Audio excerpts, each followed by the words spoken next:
Au terme d'une compétition acharnée, la 14e saison de Top Chef a pris fin ce mercredi 7 juin 2023. Et cette saison n'avait rien à voir avec les précédentes. En effet, pour corser les choses, Hélène Darroze faisait savoir dès le début du concours, faussement déçue, qu'elle n'avait pas de brigade cette année. De quoi grandement décevoir les candidats désireux d'évoluer à ses côtés. Mais cette annonce a été faite pour mieux réaliser le stratagème mis en place par la production. Car Hélène Darroze était en réalité à la tête de la Brigade Cachée, un autre concours parallèle au cours duquel les candidats éliminés avaient tous droit à une seconde chance. Et Dany Quetsar, qui avait été éliminé dès la deuxième semaine, a réussi à venir à bout de ses 11 adversaires, grâce à ses prises de risques et ses recettes créatives. C'est donc extrêmement confiant que celui qui a été soupçonné d'être dans les petits papiers d'Hélène Darroze a fait son retour en quart de finale, à la grande surprise de ses concurrents.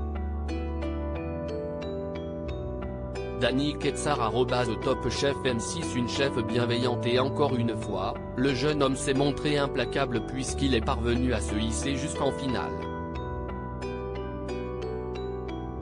Hélas, Hélène Darroze n'aura pas eu droit à une 4e victoire consécutive avec son candidat. Celui-ci s'est incliné face à Hugo Riboulet, qui a obtenu 54,81% des voix, pour le plus grand plaisir de Philippe Etchebest. Une amère déception pour Dany Quetsar, qui a néanmoins été chaleureusement réconforté par Hélène Darroze. Elle m'a dit que j'avais déjà tout gagné. Avoir le public avec soi, tout ce qui m'arrive, c'est fou, a révélé le jeune cuisinier de 26 ans auprès de Télé Loisirs, encore incrédule. Et de poursuivre, elle m'a dit que j'étais très bien entouré et qu'il fallait que je continue comme ça, que j'avais une belle carrière devant moi qui m'attendait. Ce sont des paroles qui m'ont beaucoup touché. Le soir de la cérémonie des couteaux, les deux finalistes ont dîné au restaurant avec leurs proches. Si Hélène Darroze n'était pas présente, elle n'a cependant pas oublié son petit protégé, qui ne s'attendait pas à cette marque d'attention. Elle m'a aussi envoyé un énorme et magnifique message, qui est magique. Je ne m'y attendais pas. Ça m'a impressionné, a-t-il avoué, tout en gardant pour lui le contenu de leur échange. Et d'ajouter, je pense que je l'ai beaucoup marqué en aussi peu de temps. Hélène Darroze @MaxPPPLP Olivier Arandel Une prochaine collaboration en vue? Entre Dany Quetsar et Hélène Darroze, le coup de cœur a été immédiat et réciproque.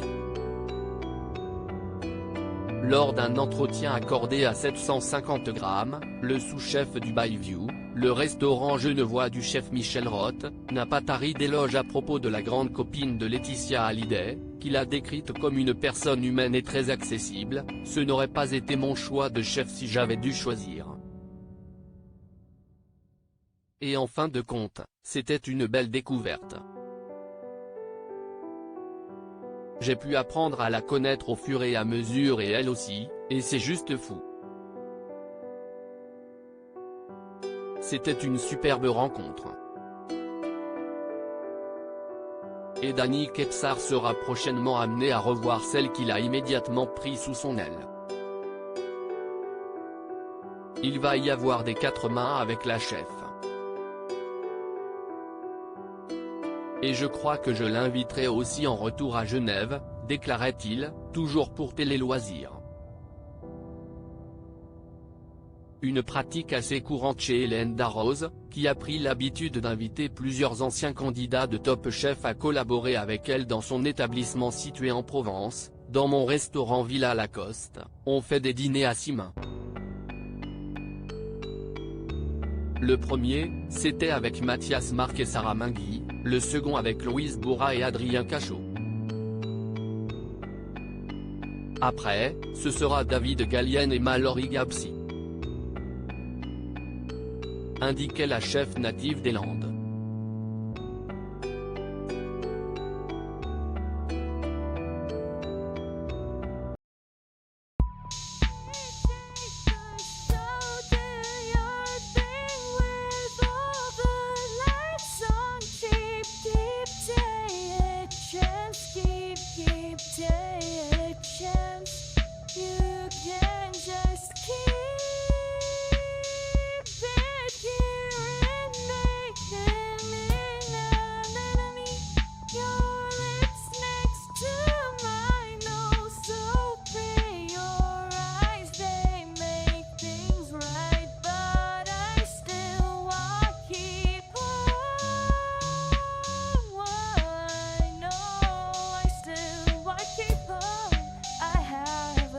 Keep it apart.